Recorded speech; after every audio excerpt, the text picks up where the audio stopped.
Gun Rights Radio Network has the best pro-Second Amendment, pro-gun rights podcast available on the net.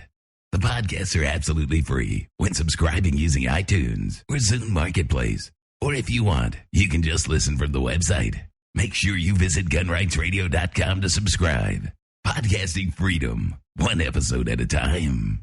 The other point about joining it, which is something that Rick and I have both done, is that in order to be a USPSA range officer or to go through that whole entire course, and there's multiple courses that the USPSA offers, range master, chief range officer, range master, you have to be a USPSA member to actually even participate in those courses. And we'll talk about range officers and safety officers. I think it's the IDPA equivalent of what the benefit of doing that and really what it means is in a future episode. But that's another benefit also of joining the USPSA, or requirement, I should say, before you can even take those classes. And I think, beyond just joining the national organizations, it's worthwhile to become a member of the range where the club is located. Right. In our case, we've got the USPSA and IDPA affiliates share a range with the shotgunners and the CMP shooters and the cowboys and long-range rifle and whatnot. And it's just one of the kind of the subgroups that's using the range.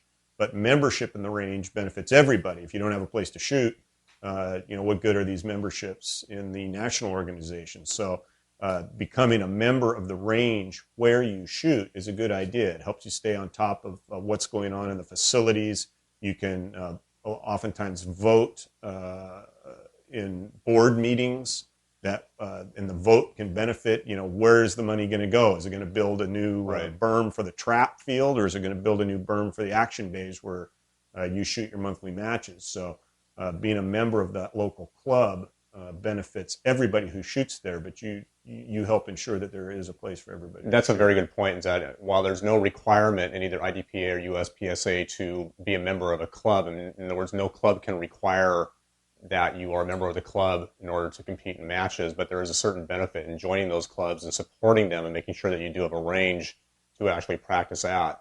Not only that, but you're also going to be probably, a group with a bunch of other similar like or minded or interested people, and that you'll actually be able to start getting some, common group practices and things of that nature where you'll be able to rub shoulders with some of the better shooters in the club and learn from them. So there's a really big benefit actually to being a member of a club, being a member of the discipline, either IPSC or IDPA, within that club, to be able to go out and practice. A lot of times the clubs will not allow you to have access to certain parts of a range until you are a member of a discipline.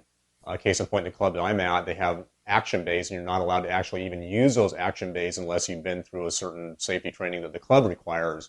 But once you do have access to that, you have pretty much unlimited ability to practice, and practice is everything in these games. I mean, that's, you can do a certain amount of dry fire practice, but at some point you're going to want to go out to the range and actually, live fire, and that's a key point there for being a member of a club and having some place to do it. And a lot of the skills that are absolutely necessary in these shooting sports, practical shooting sports, you're not able to practice in a live fire environment on a lot of public shooting ranges. Right. If you go to typical, what I can refer to as a bowling alley style indoor range where you're on lane one shooting at this target that's, 15 yards down range on lane one, clubs like that, ranges like that, generally won't let you draw from a holster. They won't let you fire more than one round per second. Right.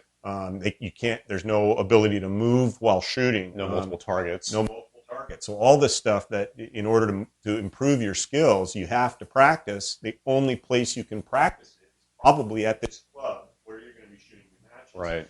Like Steve said, and I had the same experience at the club I belong to. One of the kind of the carrots they dangle out there is if you want to be able to practice, or you want to be able to use certain range facilities, you've got to be a member, or even you've got to be a certified range or safety officer in order to use some facilities on the range. So there's a good reason to become a member of these local organizations as well as at the national level. And certified safety or range officer doesn't mean that the club has certified you. This is a national certification, and then we get back again to joining the USPSA or IDPA. That's the only way that you can become certified is through the organization. Right. And the club that I used to belong to, the USPSA affiliate club that I used to belong to further encourage you, not just to kind of like beat you over the head with if you can't use our range, range officer, they would pay them the class fee.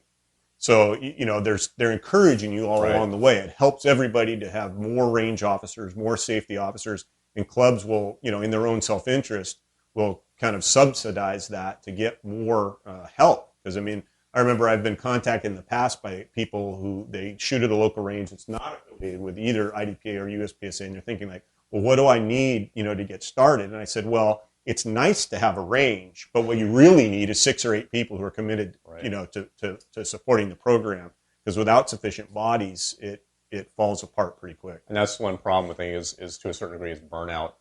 If you have the same group of people constantly putting these matches on and everything, they really need fresh blood coming in to keep things going. Our section has the same policy in terms of USPSA and ROI classes of subsidizing the shooter. They take it, it's $50 or whatever. You will then get that money back after you, say, work a certain number of matches or something to that effect.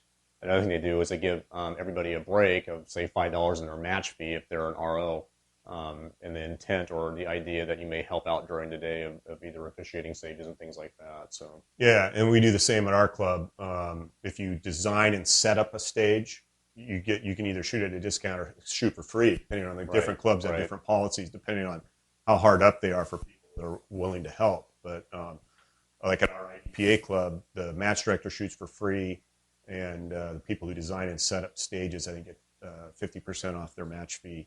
And so there's incentives all along the way. They're to encourage people to participate. But again, to go back to our original point, is the only requirements usually you shoot at the local level are that you belong to the national organizations. And in the case of USPSA, not there's even not even that. that. Yeah. And I think in IDPA, the allowance is you shoot one without being a member, and then after that, your first match is free, and before you shoot your second match, not free, but you don't have to be a member of IDPA. You don't have to be a member. I'm sorry, Right. I got kind of crossed up there. Our club, one of the things that we used to do to encourage people to stick with it is their second match was free, and the match fee paid at that time half the annual dues.